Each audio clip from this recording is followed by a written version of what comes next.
Ladies and gentlemen, please welcome Darrick. He's going to talk about fortifying Business Central, secure your AL code against real-world threats. All right, welcome everyone. Let's start with who I am and why am I talking about this to you. I've been with Business Central for about 7 years. I'm an AI and security champ in the AI solutions teams. Some of you might just know it as the application teams from old days. I have security certifications, specifically more in network and application penetration testing. And my first question to all of you is, what does security really mean to all of you? Is it application security, information security, operation security, or even network security? Disaster recovery and business continuity? If it's any of them, great. If it's more than that, also great, as long as you're thinking about security. Now, we want to focus on cybersecurity. So it is the practice of mitigating and preventing cyber attacks. And on the agenda for today, I really only have two things. One is the security development lifecycle and some coding best practices for you. And within this security development lifecycle, I'll talk about what it is, and then I'll talk about threat modeling and a STRIDE framework. If you've never heard of them, that's okay. I'll go into detail. So the security development lifecycle is really just a security assurance approach, such that it infuses security into all stages of software and your service lifecycle. It's there to help you make your software less vulnerable and more resilient to attacks. It's not there to guarantee that you will not be attacked. It's there to help you and help you ensure that you know what you can do if you were to be attacked. So there are 7 stages to the security development lifecycle. You can find this on our Microsoft Learn page. So it starts with training, requirements, design, implementation, verification, release, and response. There's a lot to cover in all of them, but I won't bother with any of that. Because what I really want you to take away with doing secure development is threat modeling, especially for your AL code. So what is threat modeling? Threat modeling is really a proactive and systematic approach to help you identify, analyze, and then mitigate the potential risks. You don't want them to become real threats and then scramble to figure something out. That is a little too late. So there are 5 steps to this. The first one is really you want to define. And what do you want to define? Your security objectives and the scope. So what are the security objectives for threat modeling? So take, for example, that you want to ensure your customer data remains confidential.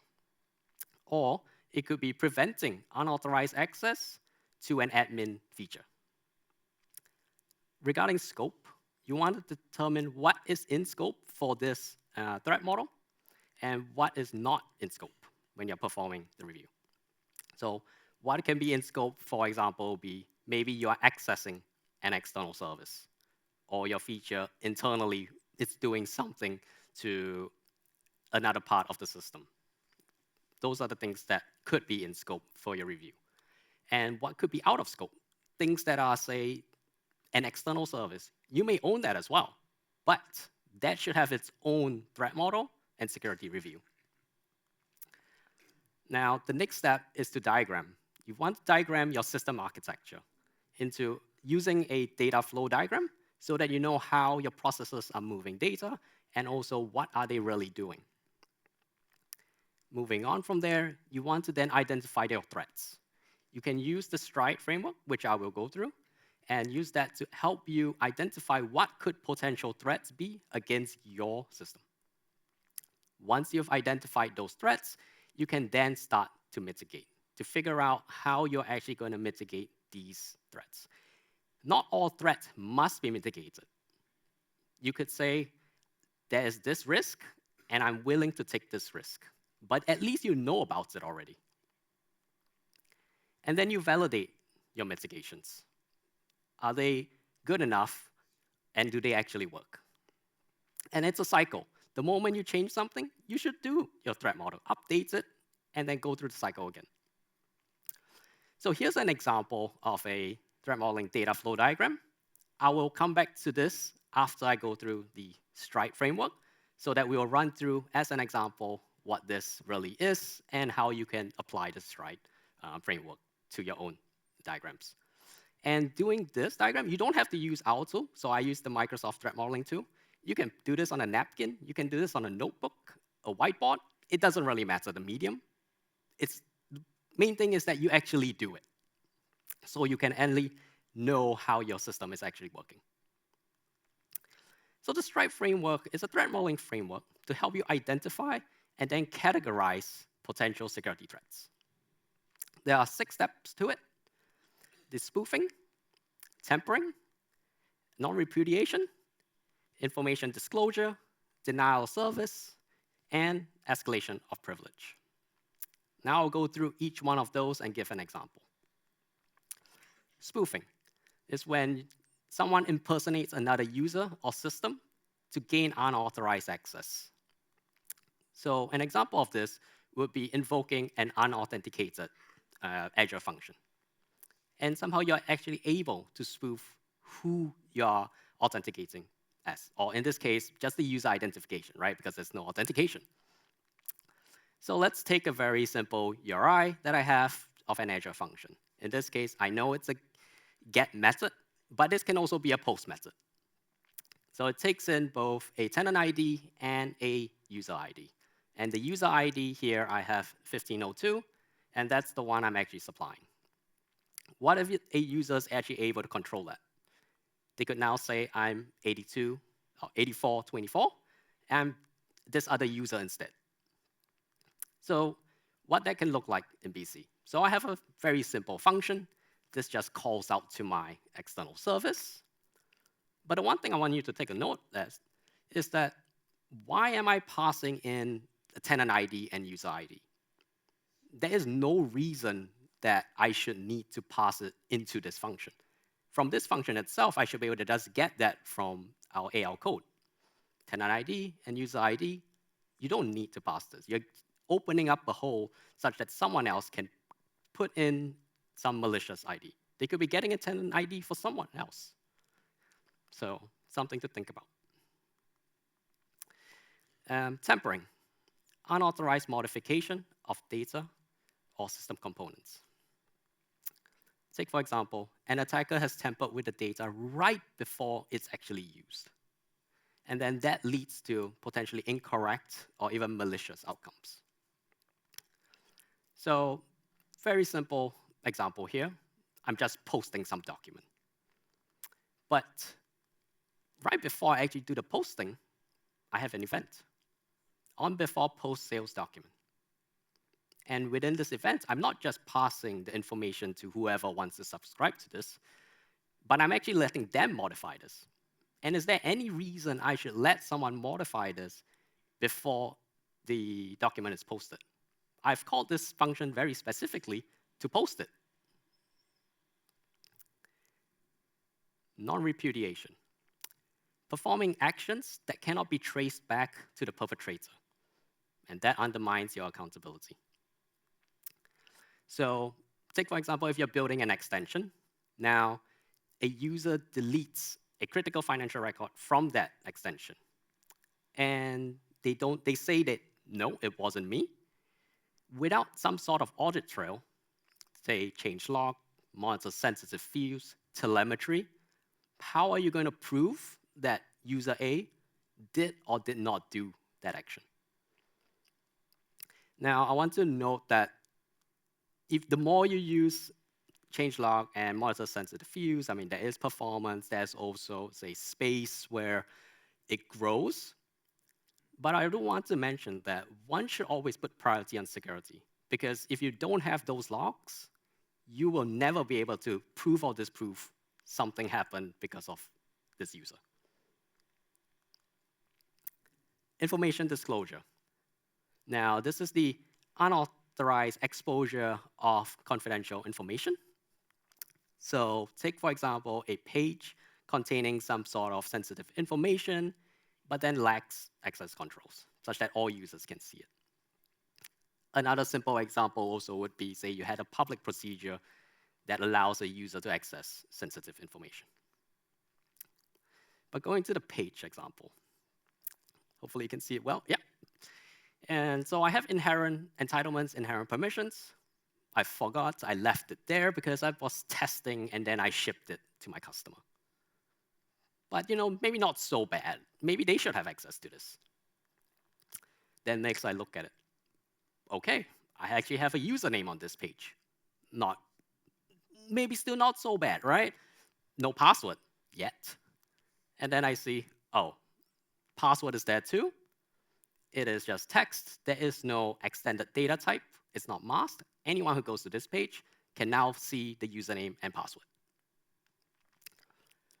And if we go further down, it's non-debuggable. That's at least good, right? At least someone using code cannot access these variables. But then if they will have access to BC itself, why would they care about the code? Because they can just view it in the page.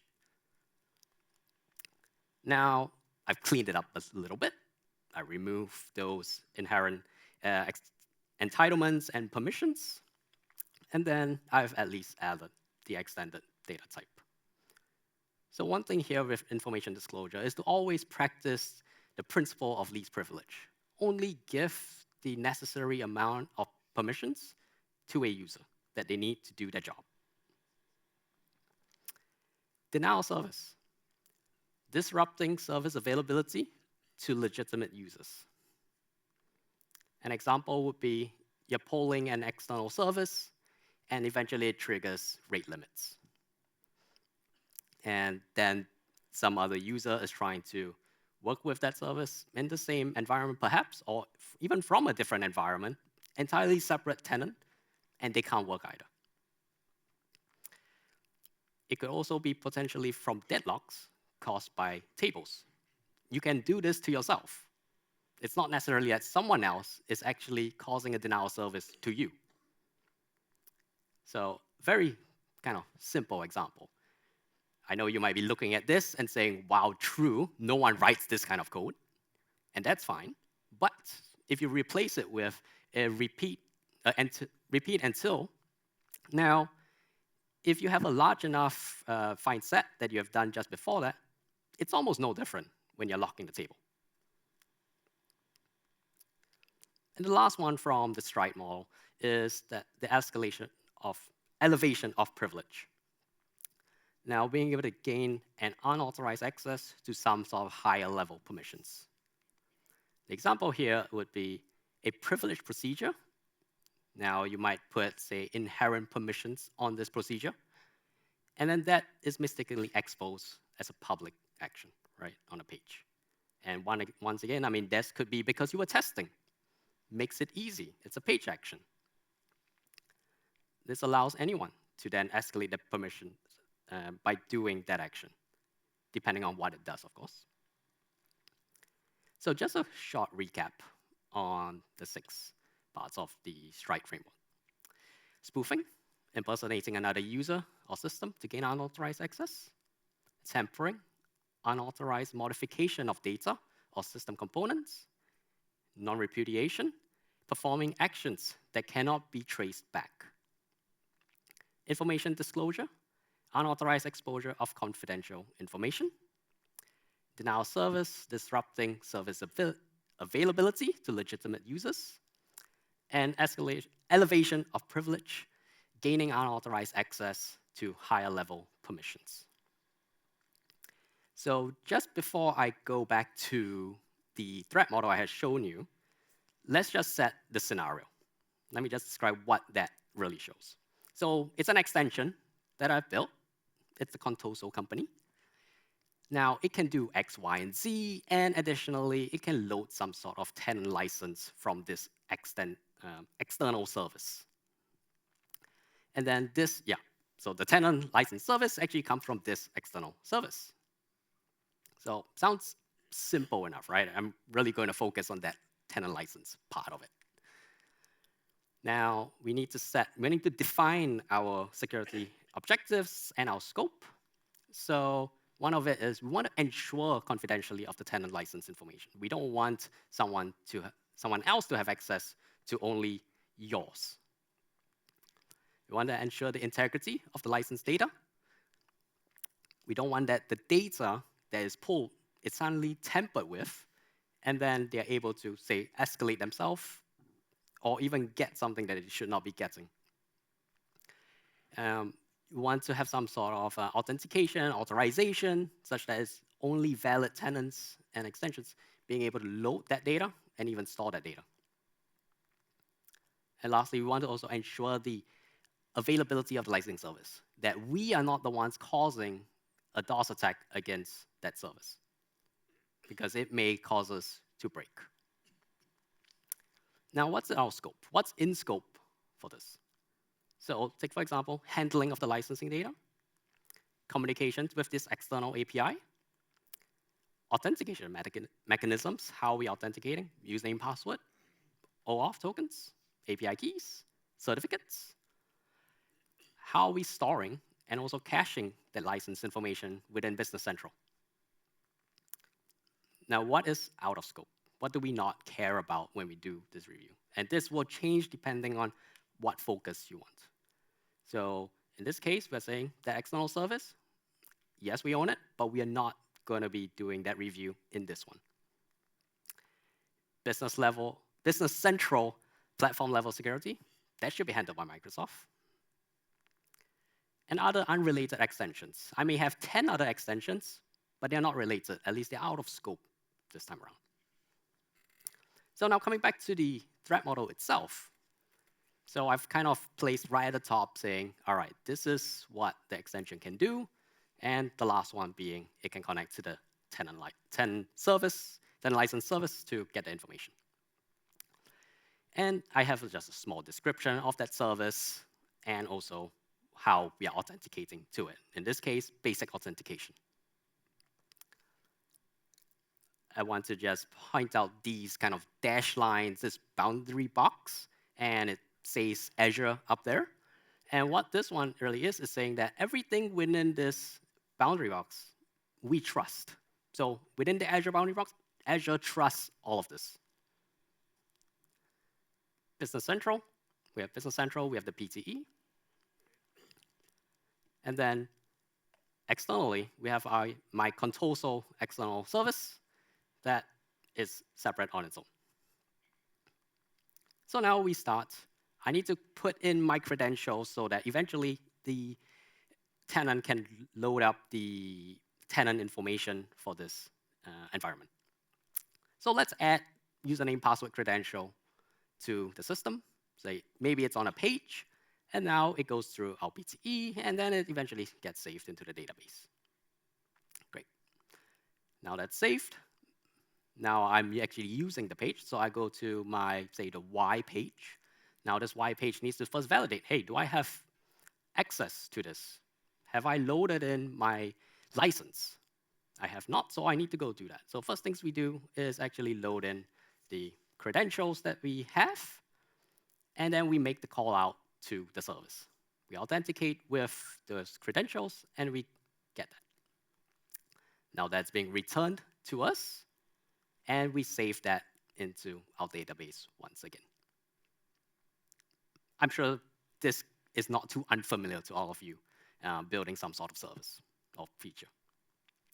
Now let's go through stride on this exact threat model I have.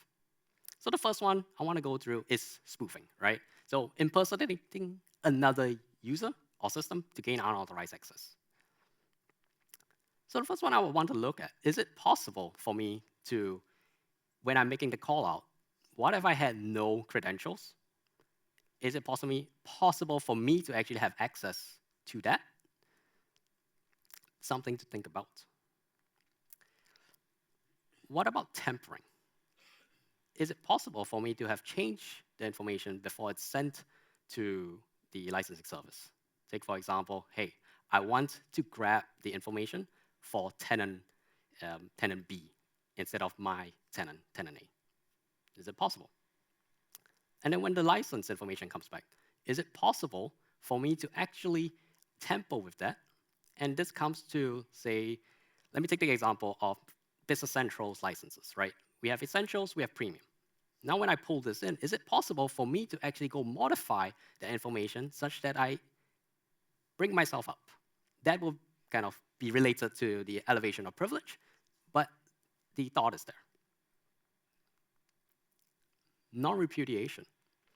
So when someone does an action and you cannot trace it back to who actually did it. So we're storing the information in the database. Now, I can potentially go and delete that if I had enough permissions. Do you have any way of tracing back that that user deleted it or not?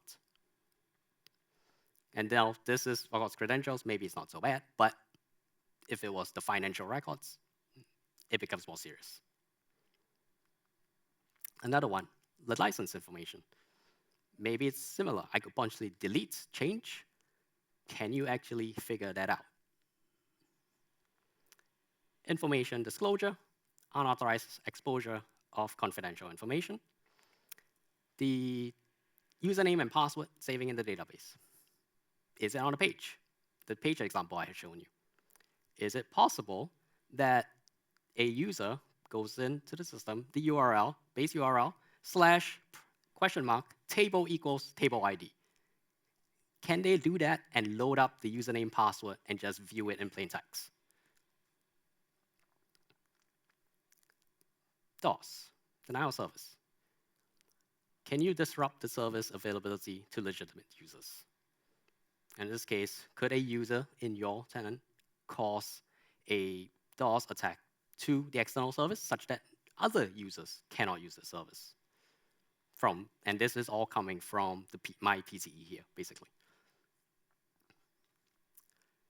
Elevation of privilege, changing the, it kind of also goes back to like spoofing, where can I change who I am for authenticating to this service? Can I change the license information from, say, Essentials to Premium? Now, I've updated my threat model. So let's go through this one. First thing I've changed, instead of using username and password, I now at least use OAuth2 authentication. Could use certificates, could use API key. Really doesn't matter, but as long as maybe it's something more secure. Now, I do the same thing. However, instead of storing in the database, I store in isolated storage. That's already one level up. And I go back and I do the same action. I open page Y. I get those client ID, client secret. I do my authentication with the service. Now it gives me back my access token that I'll use to communicate with it. And then I communicate with it. I get back my licensing information. And from there, I save it. Again, not into the database, but into the isolated storage. So threat modeling is a proactive and systematic approach to identify, analyze, and mitigate potential security threats. So kind of covered going to the define, the diagramming, identifying, and coming off a little bit of the mitigation. We haven't done any validation, but it's a circle that you should think about and do. Now, let's go over some coding best practices. The first one being the secrets, keys, and certificates. And we'll use secret text, isolated storage, Azure Key Vault as the main ones to talk about.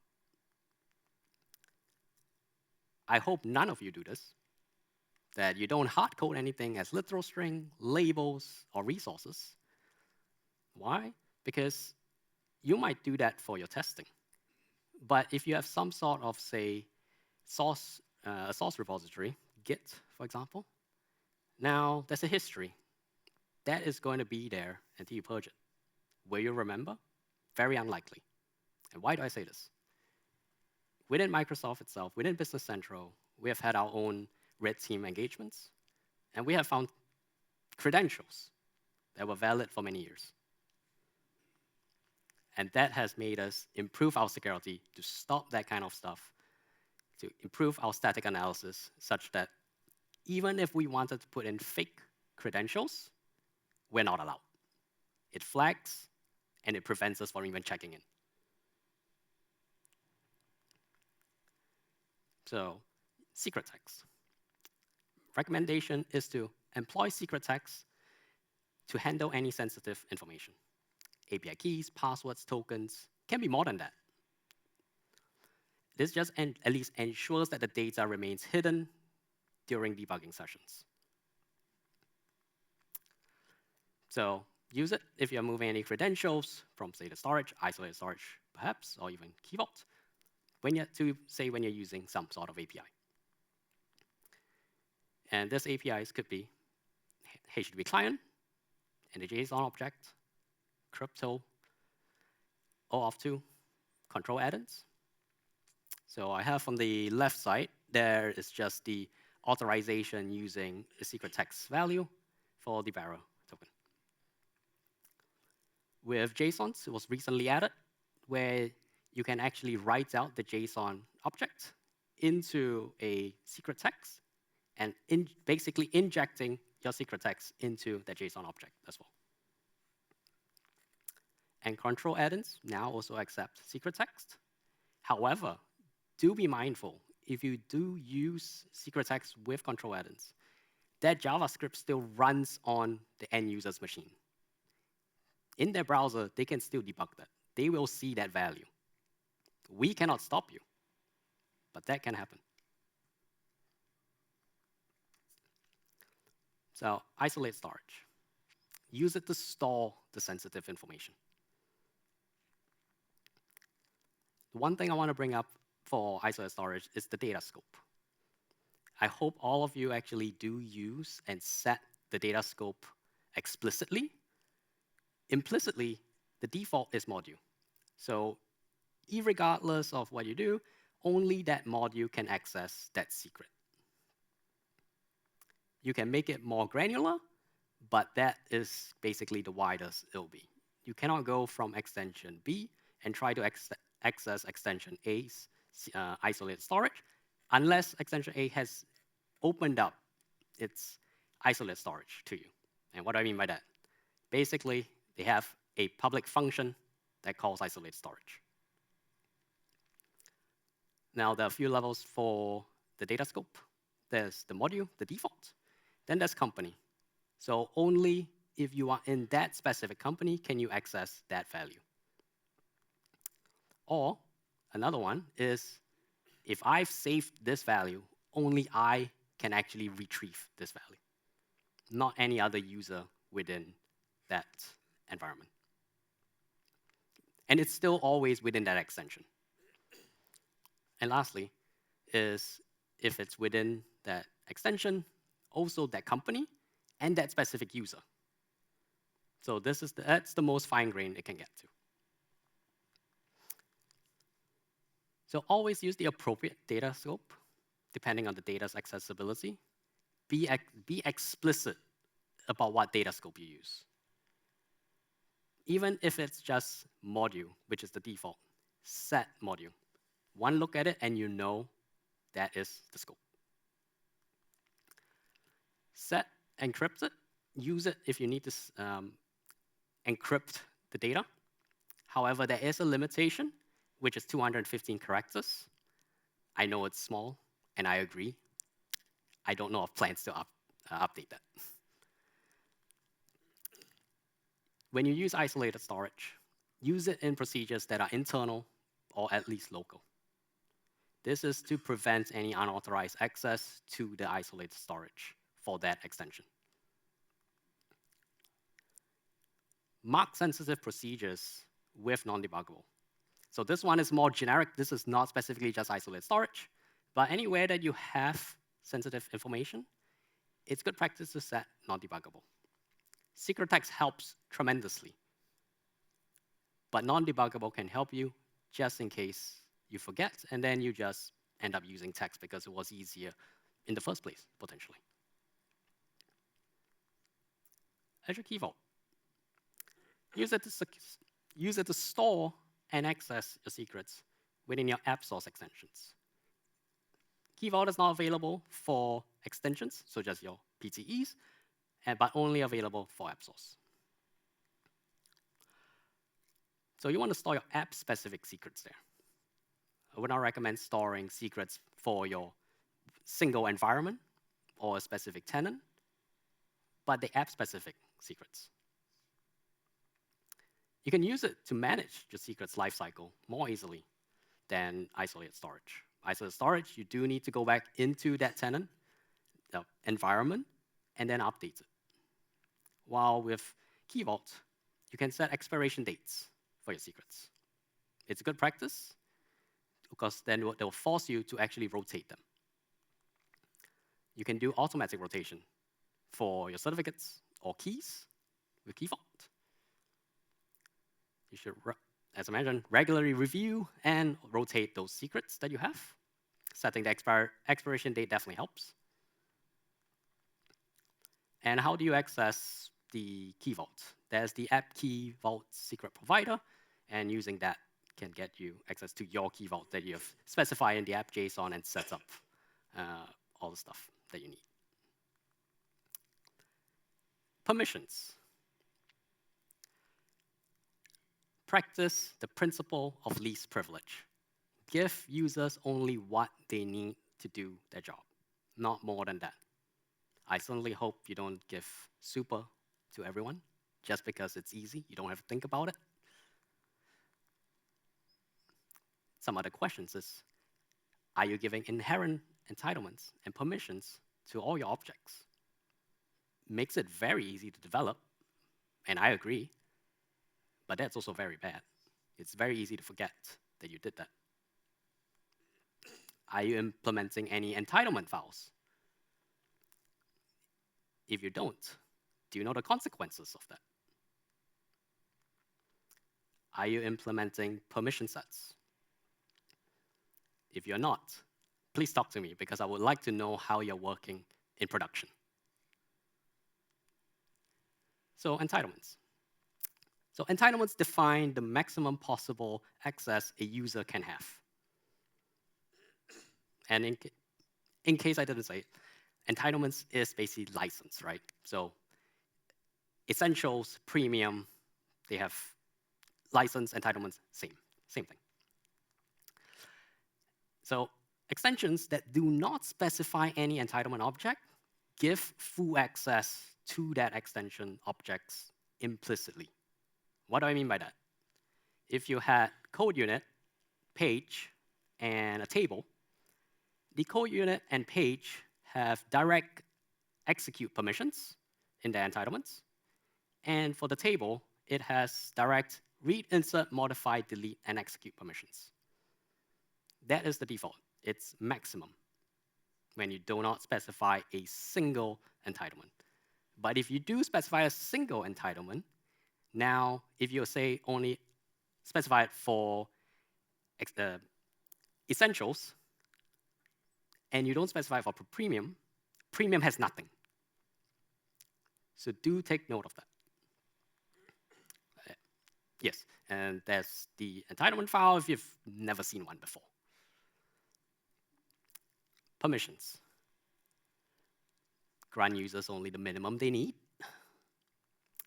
Use security groups to help you manage your permissions centrally, ensure consistent access. A permission set if not seen one, which I hope all of you have. What entitlements are, like let's say it's the circle, what permissions are, and for any user to access any object, they need what is in the middle. They need the intersection. If they only have the entitlements, they do not have access to that object. They only have the permissions. They do not have access to that either. Some things about inherent permissions and entitlements. You can use them for foundational objects or procedures that must be available to all your users, irregardless. So let's take it, for example, the Copilot capability code unit. It's a very specific thing that we did where we said, all right, this is something everyone, regardless of who in the Business Central environment, they should have access to this. Don't do this just because it's easy to test and develop. You can grant temporary elevated permissions to procedures at runtime by allowing specific actions beyond the calling user's permissions. But on that part, so how it looks like is with this get default work date, and then it grants indirect read to GL entry. I will not get into the reason why that needs it. But on the next point is that you should apply inherent permissions to the highest level of the costing. And what do I mean by that? The highest level is where you're actually at right now. You're only going to use that permission there. You're not calling 5 more levels of procedures. So only apply inherent permissions where you're actually going to use it. Because as you call other functions where you've applied the inherent permissions, those functions get that permission as well. It will become a nightmare for you to figure out where did this permission actually come from? Why do they have access to this? So inherent permissions are very flexible, but they will scatter your permission logic all over. Now that's going to make it very difficult to do any audits and for maintainability. I'm going to end off with this. It's going to be a non-exhaustive list. It's just some things I've come up with for all of you. So starting with, for example, when you're doing your threat modeling with Stride and developing your extensions, if you have external connections or data handling, so are you calling an external service? If you are, then you should start thinking, all right, what kind of authentication am I using? Is it secure? And what kind of credential storage am I using? Like, am I putting it in, say, a resource file? Am I typing it and saving it into the database? Or isolated storage? What kind of data are you sending? Are there any sensitive information? And when you're handling sensitive information, are you using a secret text data type? There may be reasons why you don't want to use it, and that's fine. But do consider, can you? Should you? Access control. Are you practicing the principle of least privilege? Logging. Do you have telemetry to help you figure out if something has gone wrong? It can be telemetry, it can be logs in the database, it can be any of that. Yeah, having sufficient detail to trace back to the initiating user's action. And just before I get to questions, I have a survey that has basically 3 questions to those who would like to give us some feedback. What security task do you guys usually do? What security information do you guys find that is hard to collect from Business Central? And what improvements can we provide in Business Central? And that's for my presentation. I'll open up the floor. I have about 8 minutes.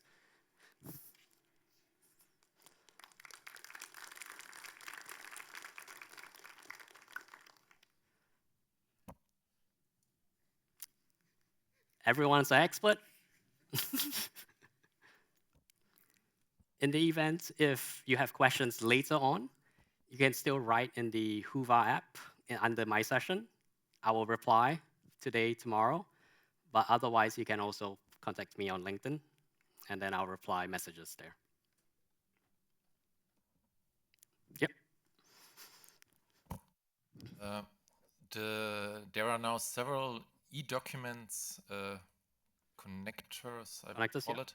Yes. First-party connectors. Yes. And some of them use cross-company or not company-bound setup.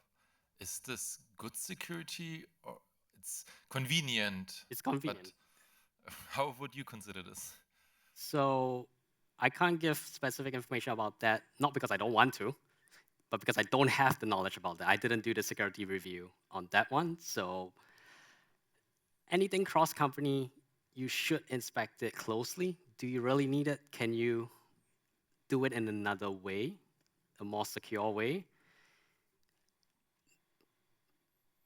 But besides that, I really don't have a good answer to that at this time. Yeah. Okay. Sorry.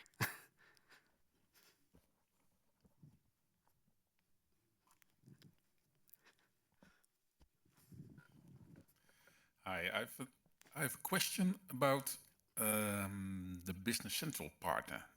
I work usually for customers directly, and some of them have the zero trust procedures. Okay. Can I block my partner from accessing the production environment from the partner channel? Because the users accessing through the partner channel are always created with a super user permission. Wait, what do you mean by they're always created with super permission? Like if they're not the first user, they should always lose. If an employee from a partner Yes. has access through the partner channel, yes, basically like to GDAP. my environment, yeah. or to my through the admin center and my environment, it creates a user with super permissions, and I don't want them to access the production environment. Can I? So one way you can do do it, if there is a page called configuration, license configuration, if I remember correctly, and the kind of the GDAP and your partner users all get very specific licenses. There's one way that you can control and give them very specific permissions. Yeah, the moment they kind of log in.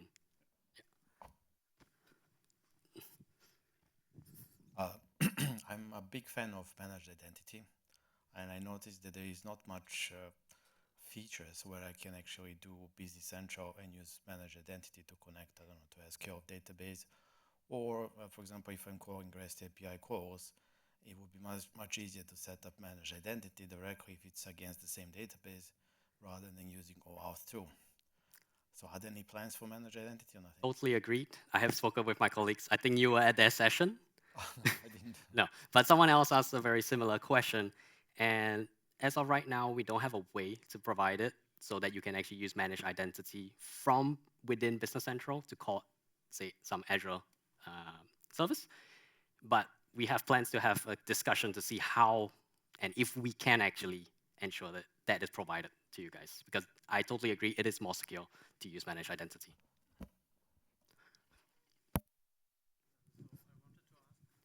Whether there is a code corp or a linter which helps to identify such problems in the code? Not that I know of. Oh, okay. Yeah. Awesome. Yes. Are there any other questions? No? Otherwise, thank you all for attending my session.